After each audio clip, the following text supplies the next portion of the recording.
All right, it's finally time to do some woodworking here in my new garage in California. First step, getting things organized. So it's kind of a mess, so I'm not going to do a shop tour yet. But the first thing I want to do is organize my hand tools. The reason for doing that is just because they're essentially more fragile. Some of the chisels got some chips in the ends during shipping. So I want to get them up and out of the way so I can sharpen them and not worry about them again. Compare that to, most power tools you can pretty much throw around and not do any damage to. So for the moment, a lot of my tool organizer pieces that were hanging on French cleats are just kind of set up around the shop in random places. And the tools are just kind of stuffed in there. I'll figure out what to do with them eventually. But I'm going to start with the hand tools. My idea is just to add a really simple shelf to my main workbench so I can just hang them all there. And the main challenge I want is to keep that relatively short because I have a lot of clamps right behind there that I want to have easy access to. And I also want to make sure it's something I can take off so that as I get things more organized, I can rebuild it or change it or move things around.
I'm happy to finally have some organization started in this place. I have a long ways to go, but it's nice having the hand tools organized at least.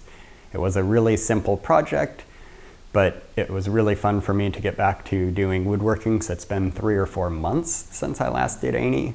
So I'm looking forward to doing some more to organize everything else around this place. And once I get things a little more organized and I'm not having to watch every step I make in here, then I can do another video and kind of show off the space a little bit.